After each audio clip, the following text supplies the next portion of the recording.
우리 레위기 18장 22절과 23절과 레위기 20장 13절 천천히 저와 여러분이 합독해 보겠습니다. 너는 여자와 동침한 같이 남자와 동침하지 말라. 이는 가증한 일이니라. 너는 짐승과 교합하여 자기를 더럽히지 말며 여자는 짐승 앞에 서서 그것과 교접하지 말라. 이는 문란한 일이니라. 누구든지 여인과 교합하듯 남자와 동침하면 둘 다 가증한 일을 행함인즉 반드시 죽일지니 자기의 피가 자기에게로 돌아가리라. 아멘. 이 시간 또 우리 함께 기도하고 말씀 나누겠습니다. 아버지 하나님, 이제 상처와 쓴뿌리 19번째 시간으로서 쓴뿌리와 동성애의 관계에 대해서 우리가 나누길 원합니다. 주님, 이 시대의 저 원수 사탄마귀가 동성애의 음란의 영을 통하여서 많은 사람들 미혹하며 유혹하며 주님 성적인 타락에 빠뜨리며 그래서 이세벨의 영에 사로잡히게 만들고 말았습니다. 주님, 그러나 우리는 믿습니다. 십자가의 능력, 부활의 능력, 말씀의 능력이 예수의 피가 우리를 자유케 한 것을 믿습니다. 이 시간 또 십자가의 보혈과 말씀으로 성령의 능력으로 여기에 사로잡혔던 모든 사람들이 자유하기를 원합니다. 주님 오셔서 역사해 주시옵시고 이 실체를 깨닫고 여기에 모인 한 분 한 분들에게 동성애를 파쇄하고 이세벨의 영을 물리치며 사람들을 거룩의 삶으로 이끌 수 있는 그런 능력을 부어주시옵소서. 그래야실 주님을 찬양하며 우리 주 예수 그리스도로 기도합나이다. 아멘. 저와 여러분이 이제 킹덤 시즌에 접어들어서 어떻게 킹덤의 삶을 살 것인지, 하나님 나라의 능력으로 삶을 살아갈 것인지, 주님의 뜻을 이루어가며 또 주님의 사역에 동참할 것인지를 나누고 있습니다. 예수 그리스도를 믿는 순간에 우리 안에 킹덤이 임했습니다. 2000년 전 예수님께서 이 땅에 오신 것은 킹덤, 하나님 나라를 가지고 오신 것이죠. 그런데 킹덤은 그냥 말이 있지 않고 능력이 있습니다. 하나님 나라는 성령 안에서 의와 평강과 희락인 것이죠.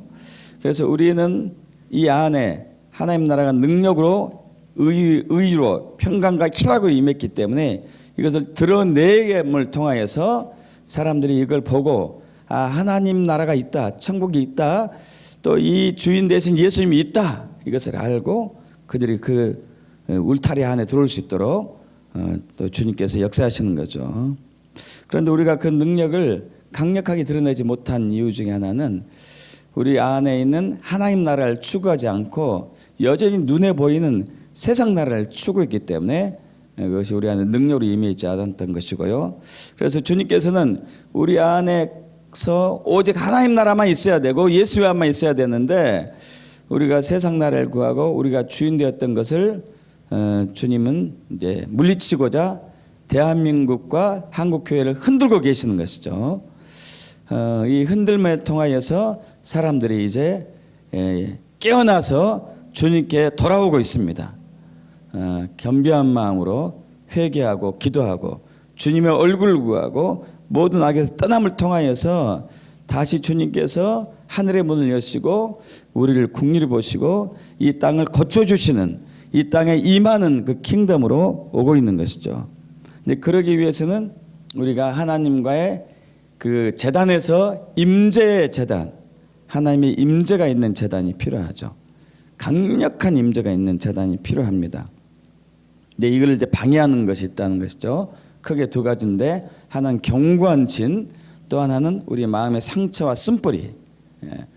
이 마음의 상처와 쓴뿌리가 있고 머리에 견고한 진이 있으면은 이 킹덤이 내려오는 것이 튕겨져 나가고 우리의 기도가 올라가는 것도 역시 거기서 좌절되고 마는 것이죠.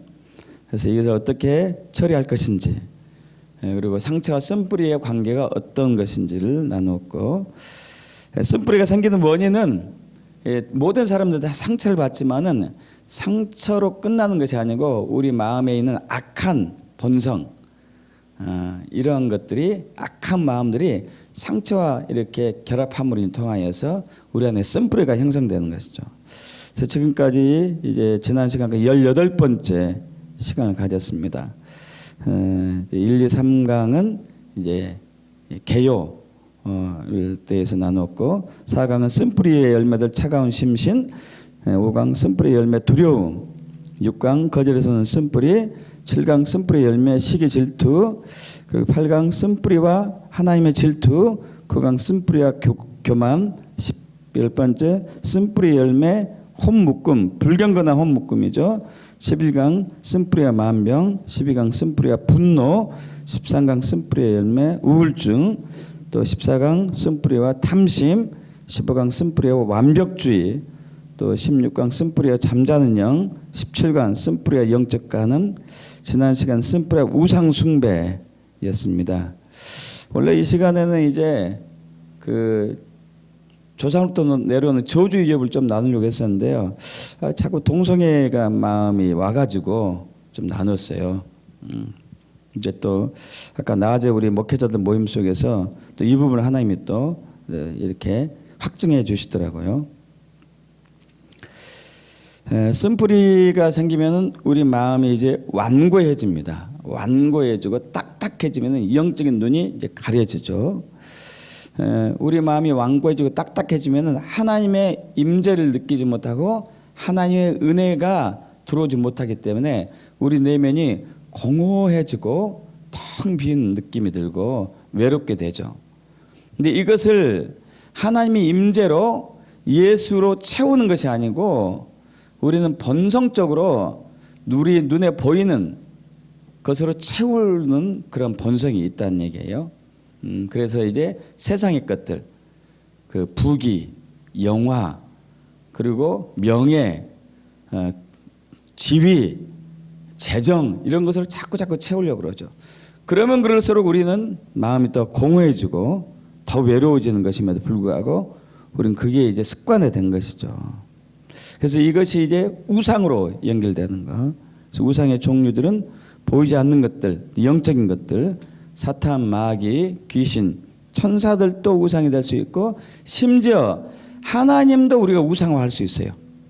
그래서 주님의 일은 망령되 일컫는다고 할 수 있는 것이죠. 하나님과 인격적인 친밀한 교제로 가는 것이 아니고 우리의 소원을 들어주고 우리의 목적을 이루게 하는 하나님의 수단되는 것이 하나님을 우상화하는 것이거든요. 그래서 이것은 이제 안 되는 거죠. 보이는 것들은 육적인 것들로서 뭐 이제 사물들이 될 것이고 뭐 돈, 취미, 수집 뭐 이것도 있고 사람도 대상이 되죠. 가족이 대상일 수도 있고 배우자가 대상일 될 수 있고 사랑하는 연인이나 연예인, 뭐 스포츠, 유명 인사들 모두가 다 우리가 또 우상이 될 수 있습니다. 또 추상적인 것들도 우상이 될 수 있어요. 성공, 명예, 부, 지위 뭐 이런 것들, 이념들. 그러면서 모든 죄는 우상 숭배와 관련이 있다가 나왔고요. 우상의 징후들 앞으로 넘어갑니다. 지나친 방어, 맹목적인 편견, 피해 망상, 순교에 대한 이제 오해, 잘못된 지식들, 성적 혼란과 집착, 왜곡된 교훈, 분노, 조급함 등 이외에도 많이 있지만 대표적인 것이 이것들이고요. 결국 우상 숭배는 우리 안에 있는 악한 정욕들이 외부의 것과 딱 연결됨으로써 그것을 숭배하게 되는 것이고 주님보다는 결국 내 자신을 높이는 것이더라고요. 우리가 다른 것들을 막 주님 외에 다른 것들을 탐하는 것은 나를 만족시키는 거잖아요. 그죠? 나의 육체를 만족시키는 거예요. 나에게 집착이 있는 거죠. 그래서 이제 회복과 치유에 있어서는 이제 회개하고 용서의 기도, 탐욕과 탐심을 십자가에 못 박는 것, 강하게 흐르는 죄의 유혹을 차단하고 정체성을 깨닫고 성령을 따라 살고 주님과 인격적인 교제를 나누는 것. 오늘은 쓴뿌리와 동성에 대해서 나누겠습니다. 1975년 4년 전인데요. 8월 7일 밥존수 목사님에게 하나님께서 밥존수 목사님은 이제 5년 전에 돌아가셨습니다. 1914년에 이 목사님에게 동성애가 급속하게 증가될 것이다. 그로 인해 가지고 인류에게 치명적인 질병이 임할 것이라는 환상이 주어졌습니다. 또 그 환상 중에 낙태가 얼마만큼 심각하게 생명의 존경을 파괴시키고 그것이 하나님을 진노하게 하는지 그것도 보여주셨고요. 아이를 낙태시키기 위해서 하나의 알약으로 간단히 처리할 수 있는 그런 그 의학적인 잘못된 것들이죠. 이것이 나오게 된다는 것도 미리 알려주셨어요.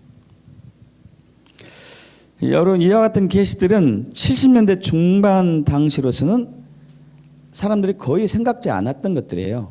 뭐 낙태에 대해서 그렇게 심각하게 생각하지 않았습니다. 얘는 낙태를 잘 하지 않았으니까 극히 일부만 했었고, 동성애도 극히 일부만 했었어요. 거기서 별로 관심이 없었어요. 문제가 될 줄을. 그래서 이제 그분께서 8월 7일 개인용 트럭을 운전하면서 고속도로를 달리고 있었어요. 1975년 8월 7일. 근데 갑자기 아주 밝은 빛, 엄청나게 밝은 빛 덩어리가 밥존수 목사님에게 다가왔어요. 그리고 그 빛이 말씀하기 시작합니다. 그 빛은 농구공만한 크기였거든요. 농구공만 둥근 모양이었는데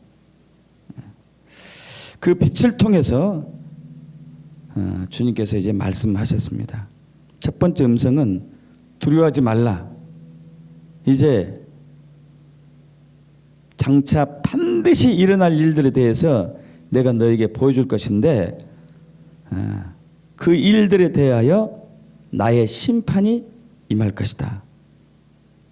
그러면서 첫 번째로 주님께서 밥존수 목사님에게 동성애자들이 거리에서 무리를 지으면서 퍼레이드를 벌이고, 그때는 그러지 않았습니다. 퍼레이드를 벌이고 시위를 하는 모습을 보여주셨어요. 그때 당시만 해도 동성애자들이 있다는 것이 아주 가끔 드물게 이제 얘기가 있었지만은 뭐 축제를 한다거나 퍼레이드를 한다는 것은 있을 수가 없었어요. 미리 보여주신 것이죠. 그들이 벽장 속에서 뭐 이제 은밀하게 그 짓을 하고 있었었는데 정말 이런 현상들이 보여주신 것이죠. 그러면서 빛을 통해서 나타나신 그 말씀은 나는 동성애자들을 심판하기 위하여서 그들에게 엄청난 강력한 질병을 풀어놓을 것이다. 그리고 그 질병에 대한 치료제는 절대 개발되지 못할 것이라고 말씀하셨어요. 여러분, 에이즈죠. 이게 에이즈 치료약 지금 없어요. 지금 없습니다. 지금 몇십 년이 됐음에도 불구하고. 그리고 그러한 심판에 대해서 너희가 심판을 원치 않으면은 이 죄를 짓지 말아야 된다. 이렇게 말씀하신 것이죠. 자, 이 일이 있은 이후에 15년이 지나면서 본격적으로 동성애자들에게 에이즈가 생겼어요. 그래서 이제 그 에이즈가 주님께서 말씀하신 2000년이 될 때까지 한 25년, 75년부터 25년, 2000년이 될 때까지 그 질병으로 500만 명이 죽게 될 것이라고 미리 얘기했어요. 그래서 그 전에 경고를 하신 것이죠. 그런 사람들이 빨리 회개하고 돌아와야 된다. 그래도 돌아오지 않는다면 2000년 이후부터는 동성애로 인한 질병의 희생자가 매년 2배씩 증가할 것이다고까지 말씀하셨어요.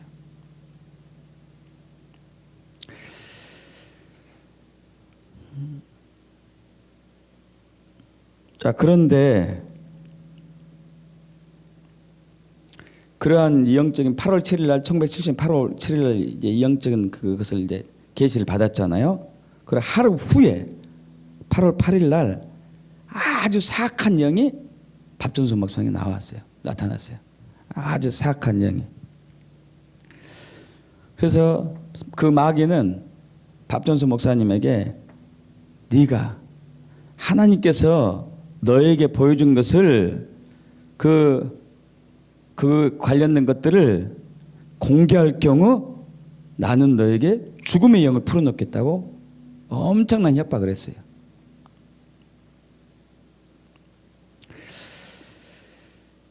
그러나 밥전수 목사님이 그걸로 이제 자기가 하나님의 뜻을 거역할 뿐이 아니죠. 그래서 선포했습니다. 그런데 선포하자마자 동맥 파열, 저는 실질적으로 이 분 목격한 적이 있어요. 이런 환자 동맥 파열로 죽은 사람을 본 적이 있어요. 현장에서. 동맥 파열이 되면은 입하고 코에서 피가 어마어마하게 쏟아져요. 어마어마해. 굵은 동맥이 파열돼 버리니까 엄청나게 쏟아요. 이거 치료도 못해요. 그분이 제 눈앞에서 이렇게 있었었는데 구급차에 실려가지고 가서 병원에 손 못 쓰더라고요. 손 못 쓰고 얼마 있다가 돌아가셨어요. 여기도 보신 분 몇 분 계시는데 이게 나타났죠. 엄청나게 출혈이 생기면서 막 하체부터 굳어지기 시작하죠. 그러면서 통증이 이루 말할 수 없는 통증이, 여러분 동맥이 파열됐으니까 얼마나 아프겠어요. 그래서 응급실에 가가지고 막 의사들이 아프다고 막 그러니까 진통제를 놓는데 뭐 진통제가 감당이 안 되죠. 그리고 막 그 입으로 코로 쏟아지는 피를 막아보려고 이제 코를 막고 입을 막지만 또 숨도 못 쉬니까 또 그럴 수도 없고 그러다가 조금 있으니까 통증이 없어지는 거예요. 없어지니까 밥전수 목사님은 이제 진통제가 효과가 있나 보다 생각했는데 그게 아니고 그때 죽은 거예요. 이제 돌아가셨어요. 이제 딱 돌아가신 순간에 자기 오른편에 천사가 왔습니다. 천사가 이제 자기를 이제 모시고 가는 거죠. 빛의 터널을 통과했어요. 그러면서 자기 옷을 이렇게 봤더니 반짝반짝 빛나는 하얀 이제 세마포 옷을 입고 있었던 것이죠. 그때에서야 내가 죽었구나 이걸 알았어요. 근데 이제 이 천국으로 가고 있는데 너무 좋은 거예요. 너무 좋고 평안하고 기쁨이 막 솟고. 그런데 이제 얼마 후에 주변에 죽은 사람들도 또 보인 거예요. 근데 그들 빛의 옷을 입고 있지 않았습니다. 검은 옷을, 아주 짙은 옷을 입고 있었어요. 근데 죽은 사람의 97%, 여러분 97%예요. 죽은 사람의 97%가 지옥으로 떨어지고 있는 것을 봤어요. 믿는 사람, 믿지 않는 사람 다 포함해서 97%. 인류의 3%만 천국에 간다는 얘기죠. 100명 중에 3명만. 그러면서 너무 가슴이 아픈 거예요. 너무 가슴이 아픈 거예요.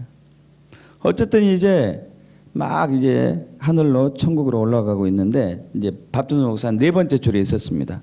첫 번째 줄 지나가고 두 번째 줄 주님 앞에 통과하고 세 번째 줄 통과하고. 그런데 딱 그 빛 딱 앞에 보니까 그분이 예수님이셨어요. 예수님으로부터 그 강력한 빛이 나왔던 것이죠. 그래서 이제 밥전수 목사님은 그 주님의 품에 안겼습니다. 그러자 주님께서 야, 너 아직 올 때 안 됐다. 돌아가야 돼. 그렇게 얘기하신 것이죠. 너는 너의 경주를 마치지 않았다. 원수가 내가 너를 향한 목적을 위반하고 함부로 오게 했다. 그러나 이 원수는 괴략은 성립되지 못한다. 내가 왕이기 때문에. 할렐루야. 할렐루야. 그래서 이제 너는 세상에 돌아가서 나의 종들을 만져주고 마지막 때에 내가 가지고 올 추수를 위해 준비해야 된다. 그들을 준비시켜야 된다. 나는 이 세상에 생기기 전에 있었고 그 어떤 것도 초월하는 것으로서 내 자신을 영화롭게 할 것이다. 너는 나를 위해서 10,000,000명의 영혼들을 준비시킬 것이고 이 천국의 계획은 2000년도부터 본격적으로 시작이 될 것이다.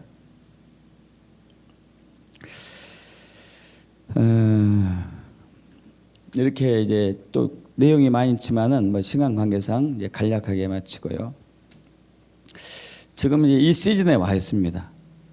2000년 이후부터 새로운 시즌이 시작됐고 본격적으로 킹덤이 이제 열리기 시작한 것이 됐죠.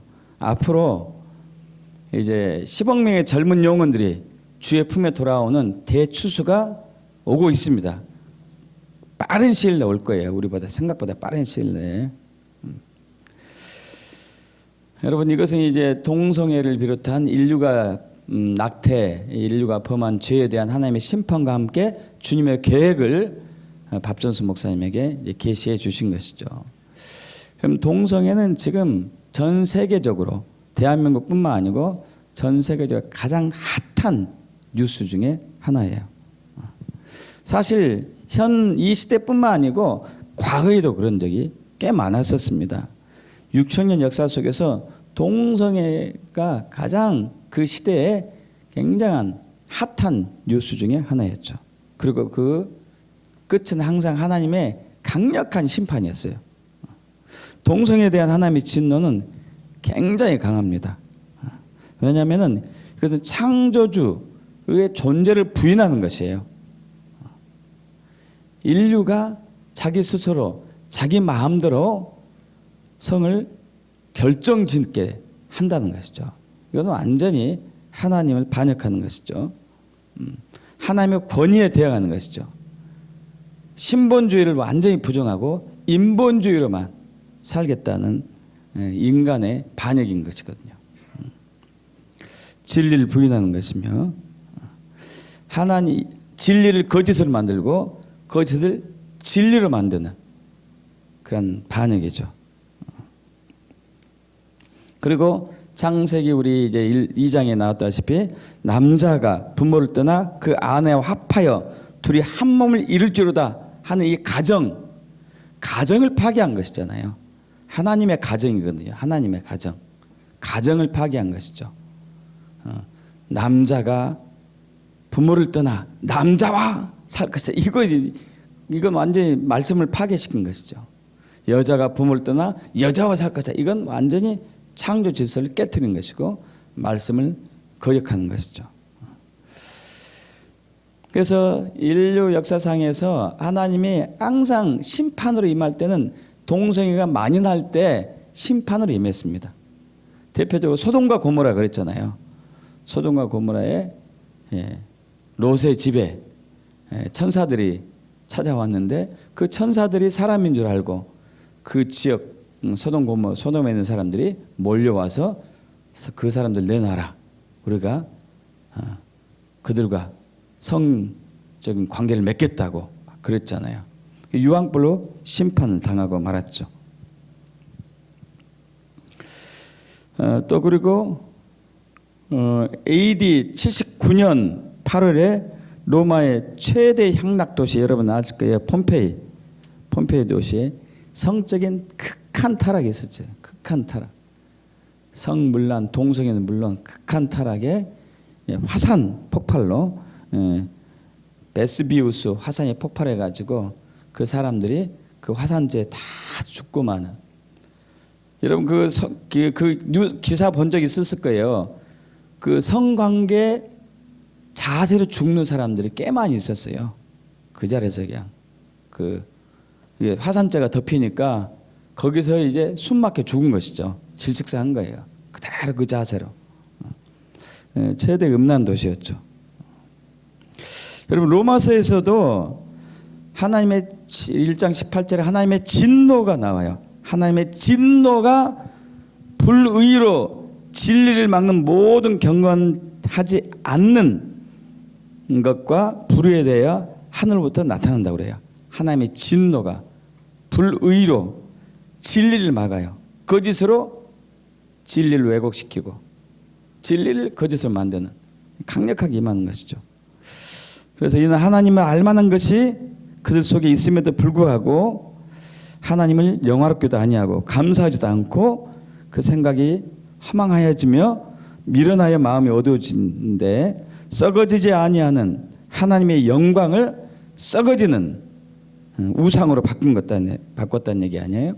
그러니까 하나님이 그들을 정욕대로, 저와 여러분의 정욕대로 내버려 두니까 그들이 하나님의 진리를 거짓으로 바꾸고 피조물보다 피조물을 더 경배하고 섬기는 것이죠. 그래서 그들을 부끄러운 욕심에 딱 내버려 두니까 여자가 몸을 섞고 남자가 몸을 섞고 이런 죄를 진다는 것이죠. 지금 현재 전 세계는 이 동성혼에 대한 으로 인해서 몸살을 겪고 있습니다. 어느 도시, 어느 나라 다 피해갈 수 없는 그 상황이죠. 동성애란 여러분 잘 아시다시피 생물학적 혹은 사회적으로 같은 성별을 지닌 사람들 간에 감정적이고 성적으로 끌려가서 성적 행위를 한다는 것을 얘기하고 있죠. 게이가 남성 동성애자고 레즈비언은 여성 동성애자라고 하죠. 그럼 제일 논란이 되는 것이 동성애가 선천적인가 후천적인가 그거예요. 동성애자들이 제일 많이 들고 오는 게 유전적이다, 호르몬 이상이다, 이것을 DNA 이상이다, 이것을 들고 나와요. 여러분, 그러나 이 모든 것들은 다 거짓말입니다. 미국 소아학회는 2004년 의학 저널을 통해서 발표를 합니다. 성적 지향은 한 가지 요인이 아니고 유전, 호르몬, 환경적 결함이 있다, 이런 것들이 했지만은 다 불확실하다 이래요. 다 불확실하다. 그래서 2016년 미국 존스 홉킨스 대학, 아주 유명한 대학이죠. 대학병원이고, 이 연구팀은 동성애의 선천성을 뒷받침하는 과학적인 근거가, 의학적인 근거가 전혀 없다고 결론 지었어요. 유전자, 인류학자, 발달 심리학자, 유전학자, 신경과학자 등 모든 사람들이 다 참여했지만은 동성애가 유전적으로 전혀 유전과는 관계없다. 사실 처음에 1993년도에요. 동성애자인 해머 XQ28이란 유전자가 동성애하고 관련이 있다는 논문을 이제 사이언스에 발표를 했습니다. 그래서 이 머리말에는 99% 이상 동성애자가 유전이라고 강조한 적이 있었어요. 그러면서 막 이게 전 세계적으로 퍼져나가기 시작합니다. 다행히 이 논문을 발표한 라이스라는 사람들이 나중에 2005년도에 논문을 또 발표하는데 그때 논문이 잘못됐다고 얘기했어요. 그때 논문 잘못된 것이다. 알아본 결과 아니다 그랬던 것이에요. 그리고 2012년에 드라반트가 최첨단 연구 기법을 사용해 가지고 23,874명을 조사를 했습니다. 그런데 동성애의 유전자가 발견되지 않았어요. 또 1991년 동성애자 리베이가 남성 동성애자의 머리에는 머리가 두뇌 구조가 여성과 닮았다고 논문 사이언스를 통해서 발표했다가 10년 지나고 번복했어요. 아니다, 내가 잘못 알았다고. 그래서 여러분, 동성애자는 호르몬 이상도 아니고 유전자 이상도 아니고 DNA 이상도 아닙니다. 전혀 아니에요. 이거 후천적이에요. 후천적. 또 어떤 사람들은 어떤 동성애는 이걸 주장해요. 아니 지금 이 우리 가끔 이제 우리 동성애를 이제 비정상이라고 얘기하는 사람들 간에 이런 얘기를 가끔 하는 경우 있어요. 아, 동물들도 하지 않는 동성애를 니들이 왜 하냐? 여러분, 근데 동물들도 동성애를 하는 경우가 있어요. 꽤 많은 동물 종들이 하고 있습니다. 그런데 왜 하냐가 중요해요. 왜?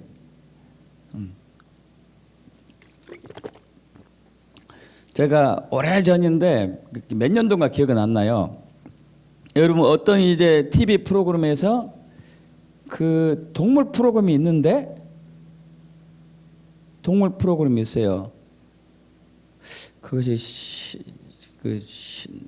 개그맨 누구지? 신동엽이가 나오던 건가? 아닌가? 어쨌든 있어요. 있는데 동성애 앵무새를 촬영을 했더라고요. 그래서 그걸 보고 제가 이야, 저 사람하고 똑같구나 알았는데, 이 이쁘장하게 생긴 이제 남자 앵무새가 있었습니다. 남성 앵무새. 순놈이죠, 순놈.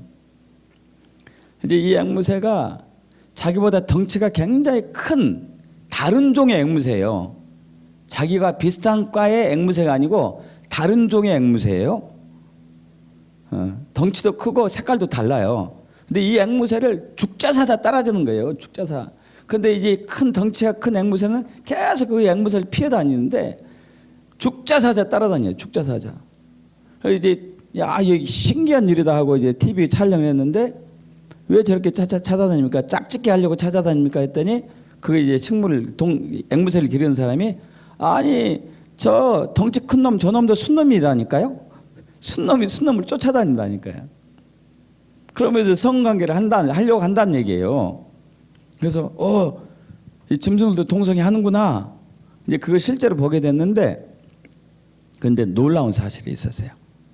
놀라운 사실은 뭐냐면은 이 작은 앵무새가 이 순놈 큰 앵무새를 쫓아다니기 전에 상처를 받았어요. 무슨 상처를 받았냐면은 자기하고 진짜 호흡이 잘 맞는 같은 종의 앵무새 그 암놈이 있었는데 너무 금슬이 좋았대요. 근데 이 앵무새가 죽어버린 거야. 이 앵무새가 죽었는데 그 죽은 암놈 앵무새하고 그 종이 다른 큰 앵무새하고 목소리가 똑같은 거예요.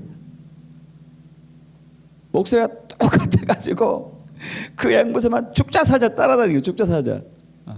아, 앵무새들도 동물들도 상처와 쓴뿌리가 있구나 이게. 그래서 저렇게 하는구나. 동성애자를 주장하는 것은 다 허상이에요, 허상. 이게 동물도 한다는 얘기는 그들도 상처와 쓴뿌리가 있는 거예요, 이게. 그리고 동성의 원인은요, 크게 이제 몇 가지, 서너 가지인데, 유아기로부터 부모님부터 받은 상처, 그럼 뱃속에 있을 때부터 가능한 것 같아요. 이 한쪽 부모님으로부터 자랄 수도 있고, 이제 부모님부터 또 버림받을 수도 있을 것 같고, 어쨌든 아빠로부터 상처받은 사람, 엄마로부터 상처받은 사람, 이랬을 때 이렇게 여자가 아빠로부터 상처를 너무 깊이 받으면은 남자에 대한 혐오감이 생겨요. 혐오감이. 그러면서 어떤 여성이 그 남성다운 기질을 닮은 여성을 보면은 그 사람한테 호감이 가버려요. 그 사람한테. 또 남자가 엄마로부터 상처를 크게 받았을 때, 엄마로부터 크게 상처를 받을 때 여성에 대한 혐오감이 생기거든요. 여성에 대한. 저는 참 하나님 은혜인 것 같아. 엄마로부터 좀 크게 상처를 받았는데 다행히 이제 여성을 좋아하게 돼가지고 다행인 건데, 어쨌든 상처를 크게 받을 때 여성에 대한 혐오감이 생기는데, 어떤 남성이 여성 모성애를 지닌 남성이 오면 그리 쏙 빠져가는 거예요. 자기도 모르게 끌리는 것이죠. 또 두 번째는 어린 시절 동성에 의한 성폭행이나 성추행을 당했을 때요. 이런 사람들이 동성애에 많이 빠져요, 의외로. 여러분, 그 젊었을 때 특히 여성들이 어두운 길을 가다가 낯선 남성에게 성폭행을 당한다거나 성추행을 당한다거나 강간을 당한 케이스가 있잖아요. 여러분, 이런 사람들이 정상적으로 그런 경험이 없는 사람보다도 통계 결과 오히려 성문란으로 더 많이 빠져요. 그럼 이해 가세요? 정상적으로 그런 경험이 전혀 없이 사는 사람보다도 자기 의사 전혀 관계없이 성추행 당하고 성폭행 당하고 강간 당하는 사람들이 여성들이 훨씬 그 음란에 많이 빠져요. 이게 이제 이따가 악한 영하고 관계되는데, 또 세 번째는 동성 간의 지속적인 성적 유의를 갖다가 이제 빠진 경우가 있고, 또 네 번째 성중독자들. 여러분, 성중독자들은 더 강한 쾌감을 원하거든요. 더 강한 쾌감을 원해요. 더 강력한 것을. 그래서 막 이상한 기구 사용하고 막 그런다고 그러잖아요. 여러분들이 이상한 기구 사용하고 더 많은 흥분을 원하니까, 더 많은 격렬한 쾌감을 원하기 때문에 이렇게 해서 빠진 거죠. 여러분, 그래서 동성애가 탈출이 어려워요. 앞으로 탈출이 어려운 경우는 악한 영이 사로잡습니다. 악한 영이. 아까 이제 성추행, 성폭행, 강간을 당한 경우 그들이 더 음란에 빠진다고 그랬습니다. 왜냐하면은 그때 엄청나게 충격을 받으면은 그때 어둠의 영이 틈타요. 음란의 영이 틈타든지 간음의 영이 틈타든지 이세벨의 영이 틈타든지 너무 충격받아가지고. 그래서 동성애자들은 다 음란의 영이 이게 사로잡힌 거예요, 여러분. 모두 다 그렇습니다. 예외 없습니다.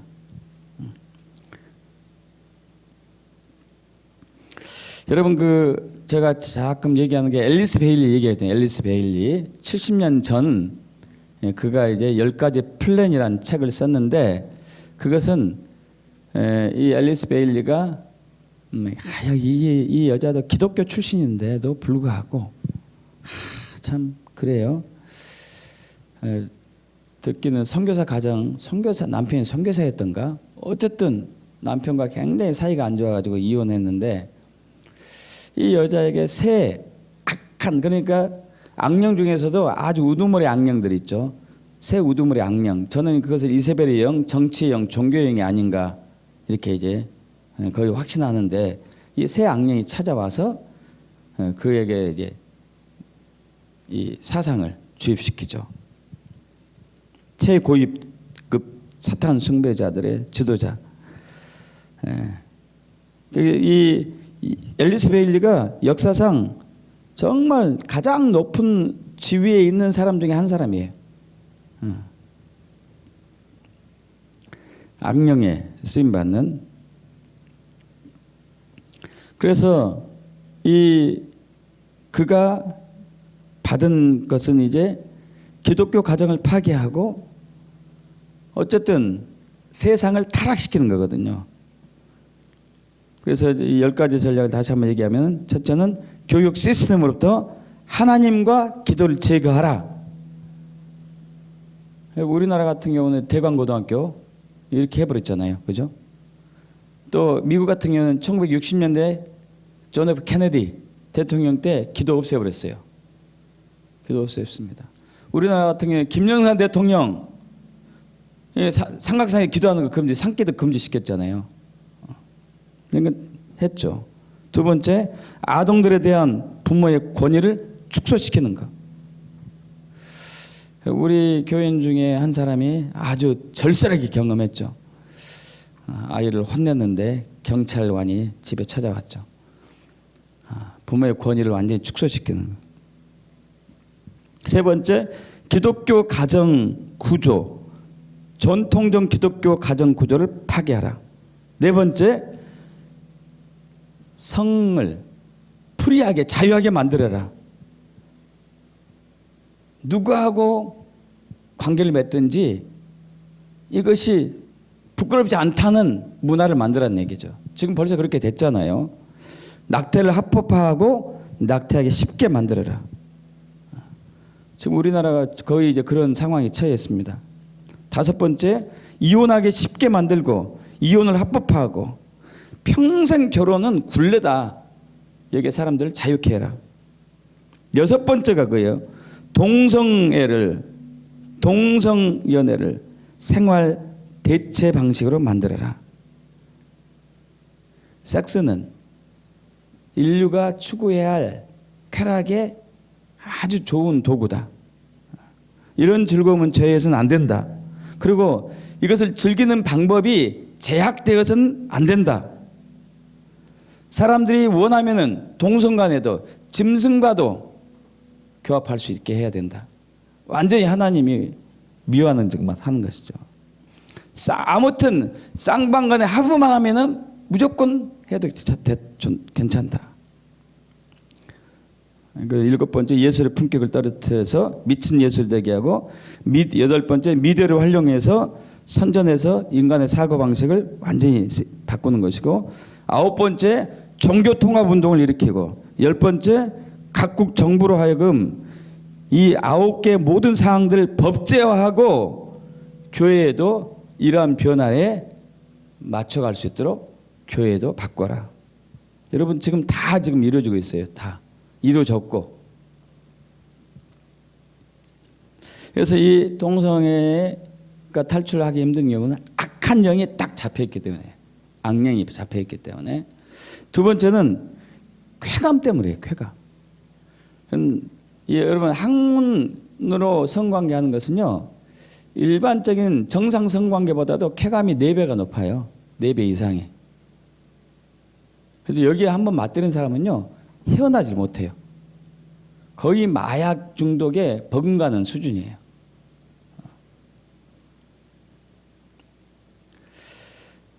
그리고 참 여러분 들으셔서 알겠지만은 특히 남성 동성애자들은 자기가 선호하는 스타일이 있더라고요. 참 신기해요. 남성 동성애자들은 모든 남자들이 다 표적이 아니더구만요. 어떤 남성 동성애자들은 대머리만 좋아해. 머리숱이 많으면 싫대. 아무리 잘생겨도. 어떤 남성 동성애자는 뚱뚱한 사람만 좋아해. 아주 날씬하고 근육질이 있는 사람은 싫대. 아무리 잘생겨도. 이상한 거죠. 병적인 거예요. 이게 병적인 거.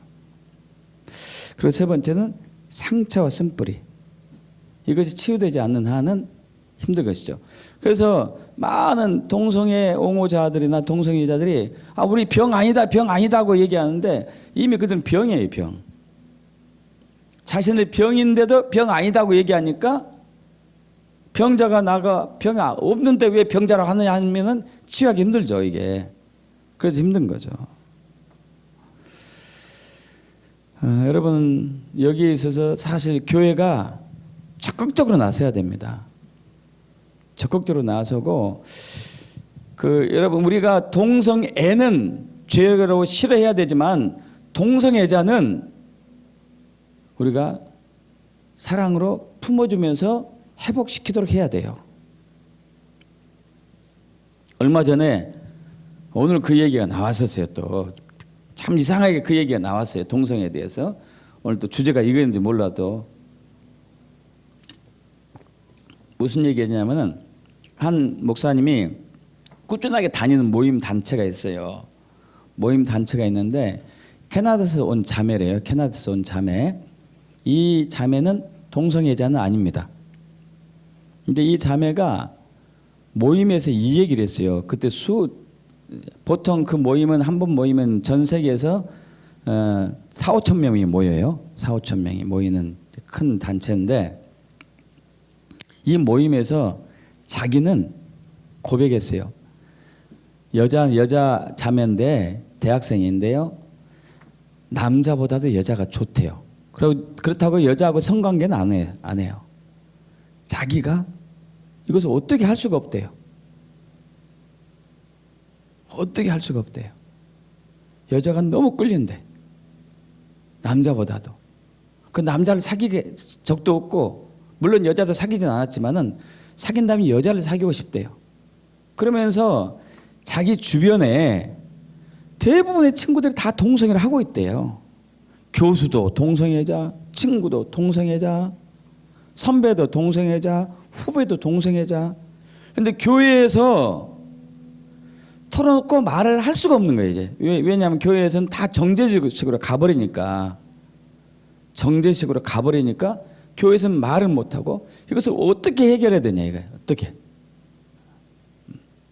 그러니까 우리가 동성애를 수용하는 것은 아니지만은 동성애에 빠졌다거나 동성애에 빠지지도 않았지만은 그것 때문에 괴로워하는 사람들을 교회에서 해결을 해야 되는 거예요.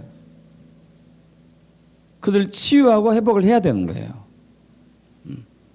그래서 우리가 동성애는 죄로 싫어야 되지만 동성애자는 사랑으로 품어줘야 돼요. 이게.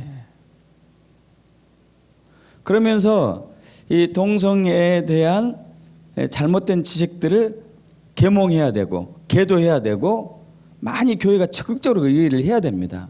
근데 사실 이 일이 참 약해요. 약해 아직.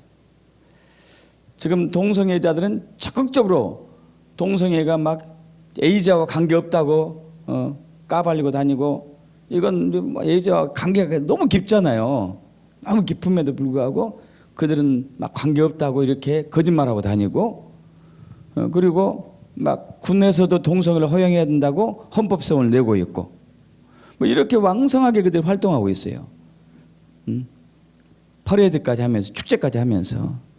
근데 우리는 너무 이제 소극적으로 대하고 있는 것 같아요. 여기에 대해서 교회가 정말 그들보다 동성애 옹호 단체들이나 그것들보다 더 앞서가지고 그들의 전략과 모략과 간교한 계략들을 정말 과학적이고 합리적이고 또한 의학적인 올바른 지식을 가지고 그것들을 이제 계도하면서 치유할 수 있다. 오라. 뭐 이런 식으로 가야 되는 거예요. 할렐루야.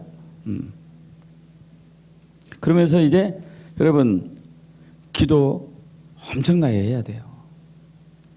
동성애는 강력한 영이거든요. 이세벨의 영, 음란의 영, 간음의 영, 최고 수위의 영 중에 하나예요. 중독의 영, 이 레벨이거든요. 이 레벨.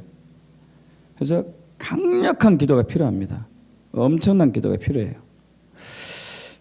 지금 현재 우리나라도 위태위태하죠. 근데 이미 동성애를 통과한 나라들 같은 경우는 모든 영역에서 기독교의 진리의 말씀들을 점점 말하기가 어려운 그러한 이제 상황으로 되고 말았죠. 믿음을 지키면서 살고자 하는 기독교인들이 직장에서 쫓겨나가기 시작하고 있습니다. 직업을 잃고 학교에서는 학생들이 기독교 동아리들이 밀려나고 있어요. 기독교 학교들이 문을 닫고 있고, 심지어 동성애를 치유하고자 하는 단체나 동성애를 치유하고자 하는 상담가들을 또 쫓겨다니고 있어요. 그 단체에 후원하는 단체들이 끊고 있어요.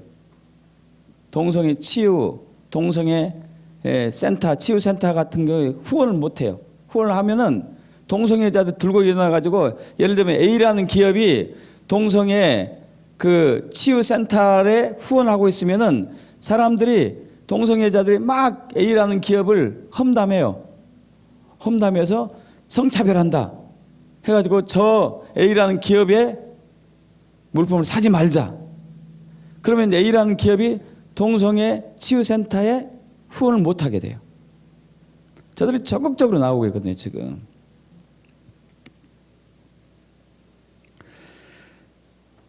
뭐 정치권에서도 한 국회의원이 동성애는 하나님이 기뻐하지 않는다.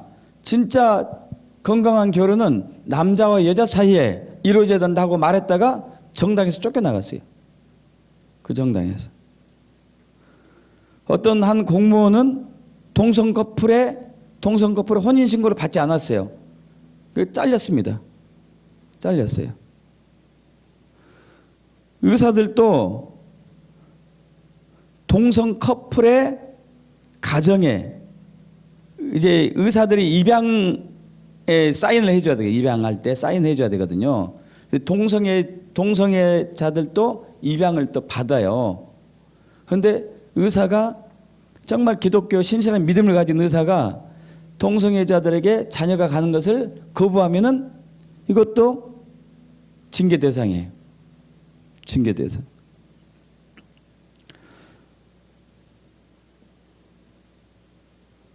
어떤 판사는 아이는 동성 부모가 아니고 이성 부모로부터 양육되었다 했다가 정부로부터 명령을 받았어요. 당신 교육받아라. 정상이 아니다. 그리고 어떤 선생님은 동성애를 학교에서 가르치지 않는다고 해가지고 해고를 당합니다. 또 어떤 한 자매는 학교에서 피임약과 콘돔을 나눠주는 아침에 숙녀 반지를 끼고 나는 이거 절대 빼지 않을 거예요 했다가 학교에서 격리했어요. 웃기는 거예요. 이게 진짜 웃기는 겁니다.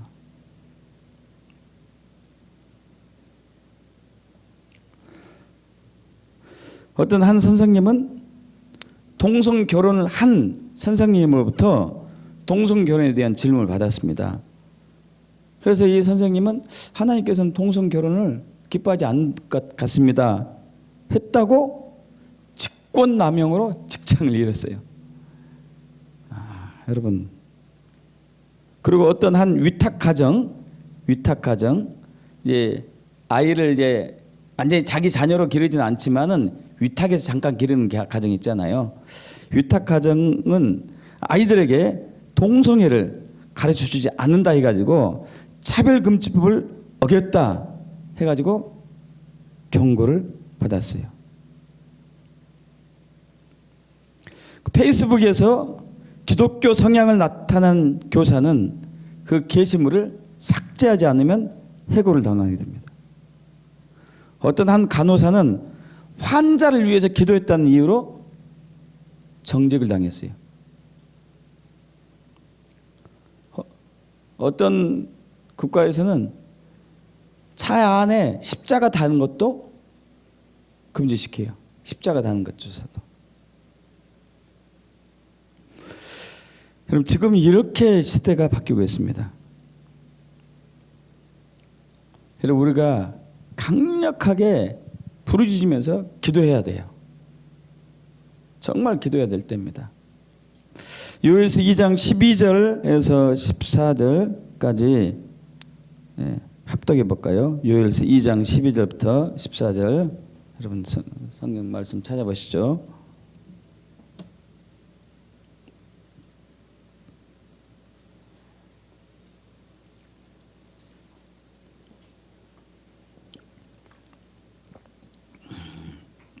합독합니다. 여호와의 말씀에 너희는 이제라도 금식하고 울며 애통하고 마음을 다하여 내게로 돌아오라 하셨나니 너희는 옷을 찢지 말고 마음을 찢고 너희 하나님 여호와께로 돌아올지어다.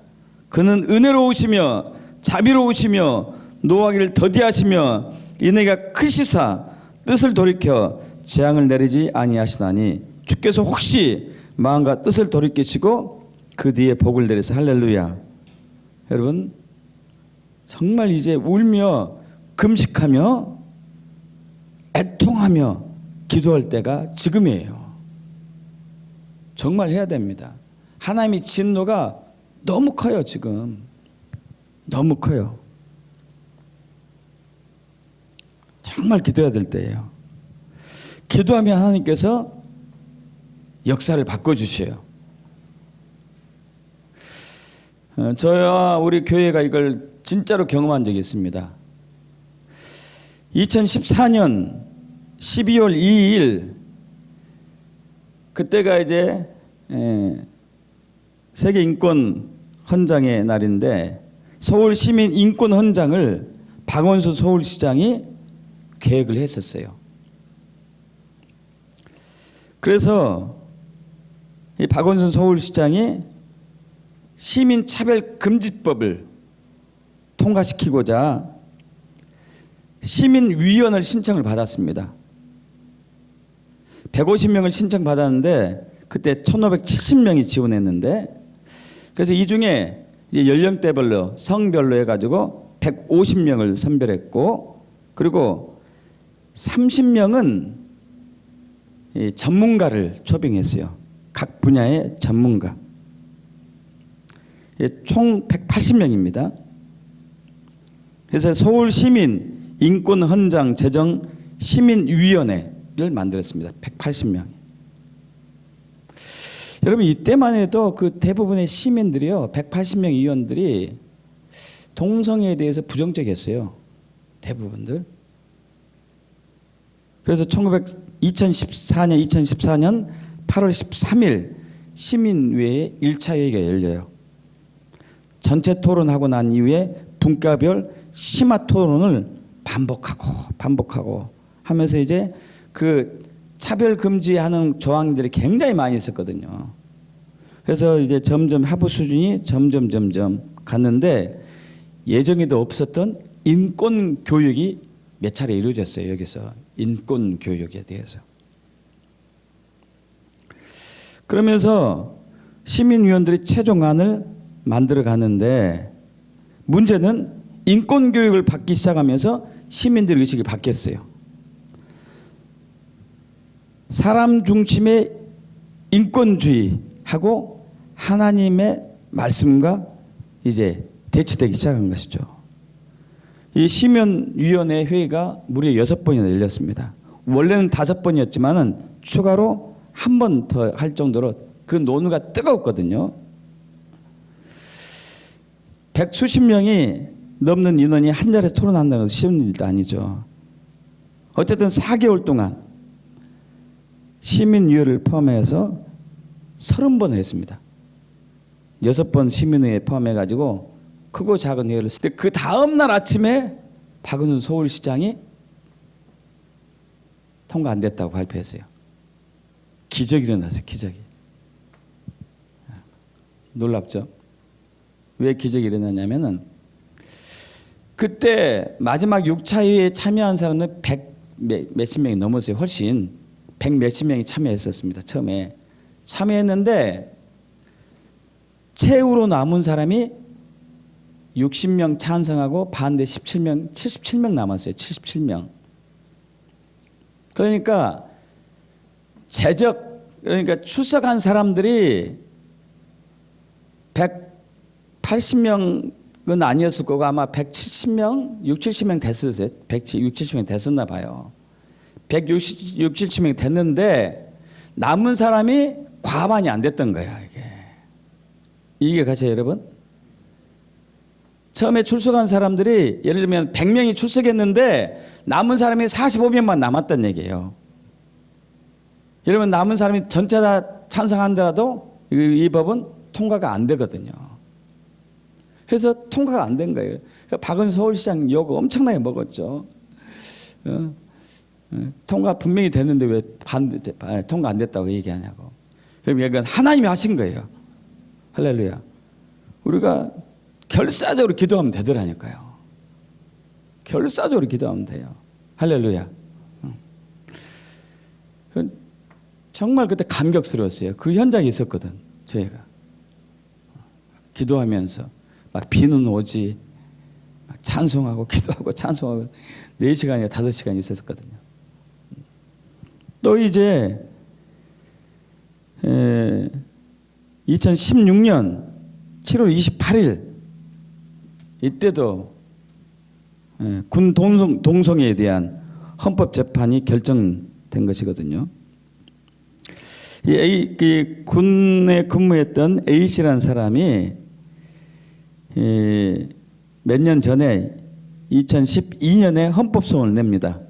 왜냐하면은 이 사람이 이 장교였는데 후임의 남성 성기를 만졌어요. 만져가지고 성추행과 동성애에 대한 죄로 이제 징역을 살게 되죠. 징역 6개월, 집행유예 1년의 실행을 살은 이 A라는 사람이 헌법소원을 냅니다. 군의 동성애를 허용해 달라고. 여러분 이때도 막 저희가 안국동에 있는 헌법재판소 그냥 거의 매일 다녔죠. 거의 매일 다니면서 기도하고 구호 외치고 막 찬송하고 계속 왔다 갔다 했어요. 그래서 마지막 날 참 하나님 놀랍죠. 마지막 날 그때 이제 판결하는 날 제가 하나님의 은혜로 헌법재판소 안에 들어갔어요. 원래 못 들어가게 했었어요. 그날 워낙 심각해가지고 사람들이 워낙 심각해서 그때 사람들 많이 모였었는데 수백 명 모였었는데 앞에서 정문에서 이제 이제 경비들이 맡고 있는데 제가 이제 그 사람들이 다 동성애 반대 이런 표지판을 들고 있었는데 저는 이제 버려버리고 그냥 걸어서 들어갔죠. 들어갔더니 왜 들어갔냐고 했더니 재판 관계 때문에 보러 왔다고. 그래서 이상하게 이 사람 들어가게 해주더라고요. 근데 정문은 통과했는데 안에는 못 들어갔어요. 왜냐하면 이게 없으니까 미리 사전에 주셔야겠어야 했는데 어쨌든 이제 정문 통과해가지고 이제 거기를 10바퀴인가 돌았던가요? 10바퀴 돌았을 거예요. 9바퀴 돌았겠구나. 9바퀴 돌았다. 9명이 헌법재판소 소장 저기 했으니까 9바퀴를 도는데 한 1시간인가 걸리더라고요. 막 기도하는데 얼마나 눈물이 나는지 막 통곡하면서 눈물을 흘리면서 기도하고 그렇게 이제 하고 나왔죠. 뭐 나왔는데 나중에 5대4로 부결됐어. 할렐루야. 여러분 기도하면 된다니까요. 통곡하고 눈물을 흘리며 금식하면서 기도하면 돼요. 정말 교회가 깨어서 기도해야 될 때예요. 물론 저 때문에 하나님이 일하지 않으니까 저 말고도 많은 사람이 기도하니까 지금도 이제 각 시도별로 기습적으로 시의원이나 구의원에서 이걸 통과시키면은 군의원에서 통과시키면은 막 가서 반대하고 또 못하게 하고 하는 사람들 하는 기독교인들이 많이 있습니다. 계속 깨어서 이제 우리가 대항해야 되는 거죠. 동성애 치유도 제가 몇 사람은 했습니다. 몇 사람 했어요. 동성애 아주 깊숙이 빠진 사람은 아니었어요. 이제 초기 단계고 이런 사람 몇 사람 했었는데 치유될 수 있습니다. 그럼 치유될 수 있기 때문에 이건 유전 아니에요. 호르몬 이상 아닙니다. 치유될 수 있다는 것은 병이에요. 병. 질병이니까 치유되는 거 아니에요. 여러분 알코올 중독이 선천적일까요? 후천적일까요? 이건 후천적이에요. 지가 처먹고 한 거 아니에요? 그죠? 지가 처마시고 중독 걸린 거예요. 물론 알코올 중독이 있는 사람의 그 DNA가 좀 내려갈 수도 있겠죠. 그러나 지가 한 거죠. 지가 한 거죠. 그 알코올 중독 치유될 수 있잖아요. 마찬가지로 치유됩니다. 제일 중요한 것은 이제 앞으로 넘어가세요. 상담이 제일 중요해요. 상담이 중요해요. 왜냐하면 상처와 쓴뿌리가 많거든요. 상처와 쓴뿌리가 한두 개가 아니에요. 얽히고 설키고 해가지고 굉장히 많아요. 그걸 하나하나 풀어나가야 됩니다. 하나하나 풀어나가야 돼요. 오랜 시간 걸려요. 오랜 시간. 인격적으로 굉장히 존중을 받아야 되고 그러면서 이제 회개가 필요합니다. 동성애는 죄악이에요. 그리고 또 이분들은 상처와 쓴뿌리 있기 때문에 부모님에 대한 원망, 세상에 대한 원망 굉장히 많아요. 이걸 다 회개해야 돼요. 회개. 상담을 통해서 이런 것들 다 회개해야 되고 세 번째는 잘 아시다시피 이제 보일러 덮어야 되죠. 보일러 계속 덮어야 됩니다. 계속 덮어야 돼요. 그 다음에 축사 예수께서 파쇄한다. 동성의 영 떠나가라. 음란의 영 떠나가라. 이세벨의 영 떠나가라. 간음의 영 떠나가라. 중독의 영 떠나가라. 계속 선포해야 돼. 계속. 본인 입으로도 하고 또 주변의 사람들도 하고 계속 선포하고 해야 되죠. 그리고 나선 이후에도 관리가 필요해요. 알코올 중독 환자들이 술 끊고 나서 알코올 센터에 가면 술 끊어요. 근데 나중에 또 들어요. 관리해야 돼요, 관리. 그래서 이제 건강한 성문화를 만들고, 그리고 이 하나님께서 이성 간의 부부 사이에서 정상적으로 성관계를 했을 때, 잠자리 했을 때 그 쾌락과 만족과 기쁨이 얼마나 큰지를 사실 이것을 교육시켜야 되겠더라고요. 교육을 시켜야 되겠어요. 이것을 못 보는 거예요. 이 기쁨을 누리지 못하는 거예요. 그래서 거기서 만족 못 느끼니까 다른 상대를 찾아가는 것이 지금 현실이거든요. 그래서 이런 것도 이제 필요한 거죠.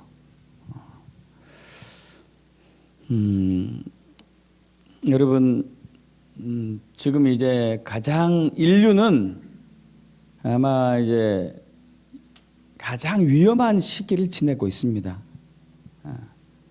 지금 이제 성적인 타락뿐만 아니고 모든 분야에서 그냥 최악의